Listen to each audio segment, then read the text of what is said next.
Assalamualaikum warahmatullahi wabarakatuh. Bagaimana kabarnya anak-anakku yang soleh dan soleha kelas 10?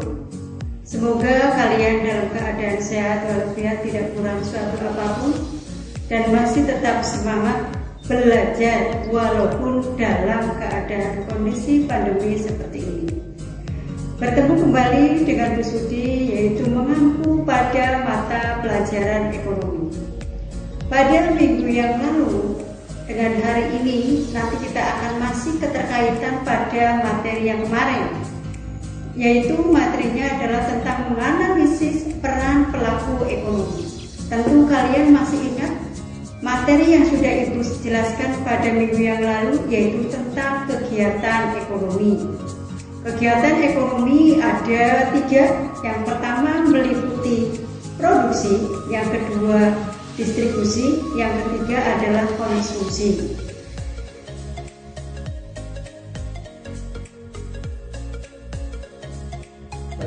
Nah, hari ini kita akan belajar tentang pelakunya. Kemarin kan sudah kegiatannya, berarti sekarang tinggal pelakunya.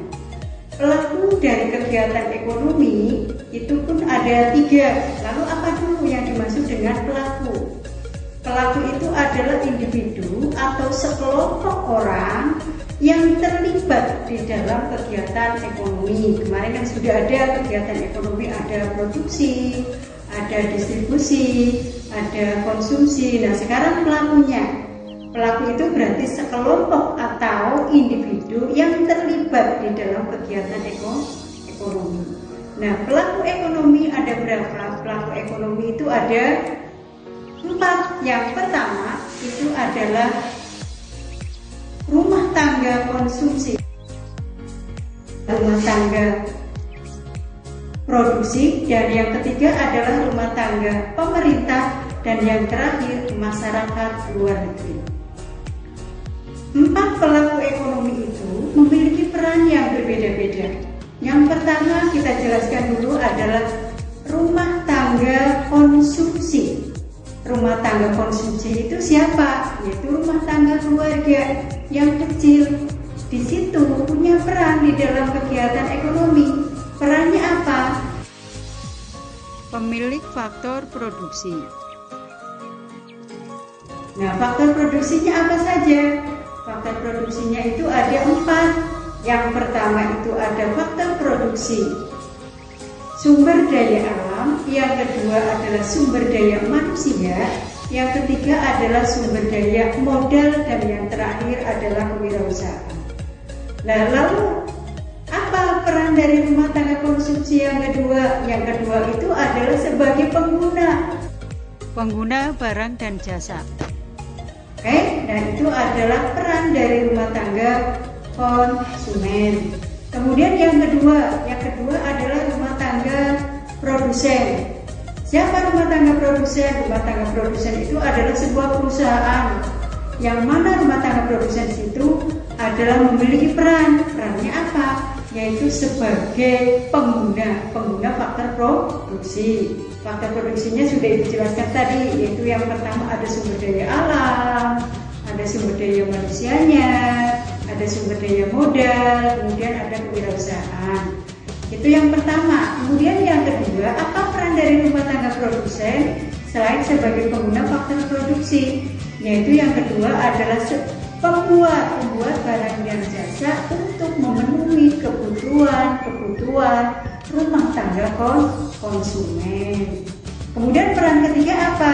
Peran ketiga itu adalah sebagai pendorong atau pembangun dari kegiatan ekonomi. Kemudian yang keempat, yang ketiga itu adalah pemerintah. Pemerintah di sini adalah sangat berperan sekali pada kegiatan ekonomi. Apa peran pemerintah? Peran pemerintah itu adalah ikut terlibat mengatur di dalam kegiatan ekonomi. Yang kedua apa? Selain mengatur, nah yang kedua dari rumah tangga pemerintah itu berperan sebagai produsen dan sekaligus sebagai konsumen. Nah, kemudian yang ketiga adalah kestabilan iklim investasi nasional di dalam kegiatan perekonomian. Kemudian yang rumah tangga keempat yaitu masyarakat luar negeri. Ternyata masyarakat luar negeri itu juga terlibat di dalam kegiatan ekonomi. Lalu apa peran masyarakat luar negeri? Peran masyarakat luar negeri yaitu pada kegiatan ekspor dan impor dalam mengimpor barang dan mengekspor jasa. Kemudian selain itu rumah tangga masyarakat luar negeri juga sebagai ekspor impor faktor-faktor produksi. Kemudian dia juga sebagai pendorong investasi di dalam kegiatan perdagangan internasional di dalam kegiatan perekonomian Indonesia.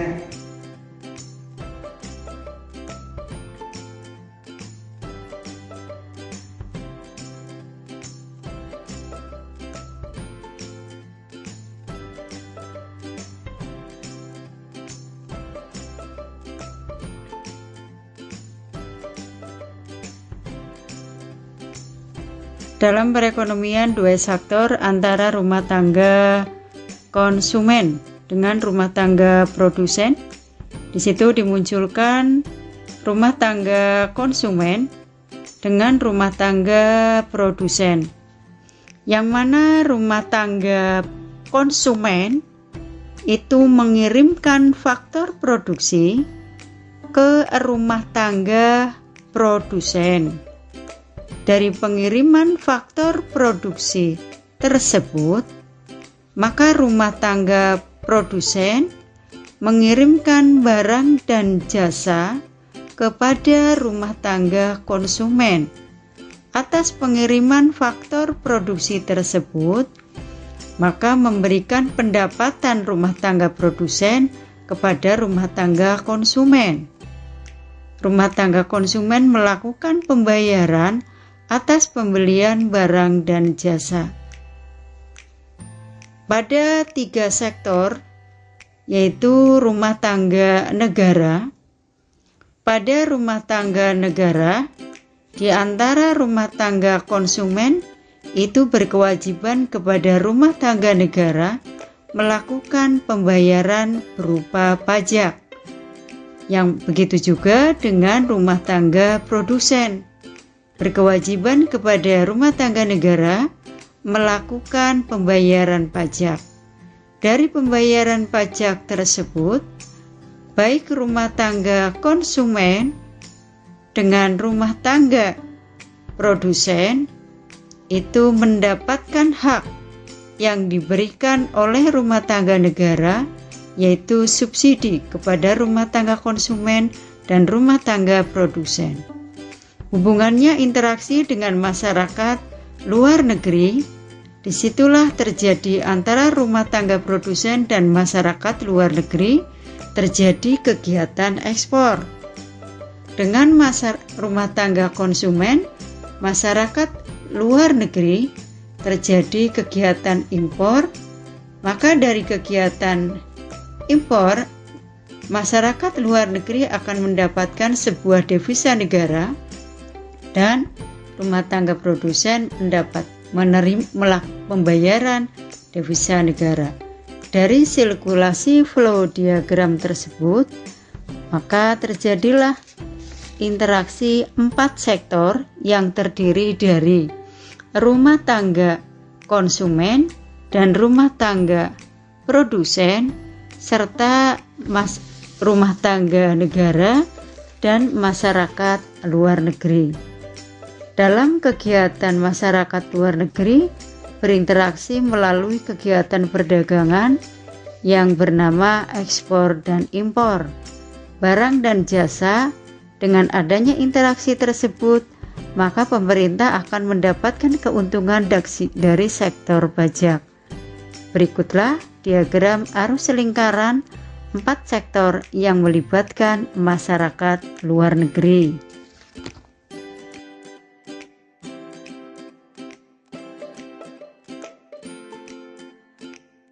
Madrasah hebat, madrasah bermartabat. Ibu akhiri, wabillahi taufiq wal hidayah. Wassalamualaikum warahmatullahi wabarakatuh.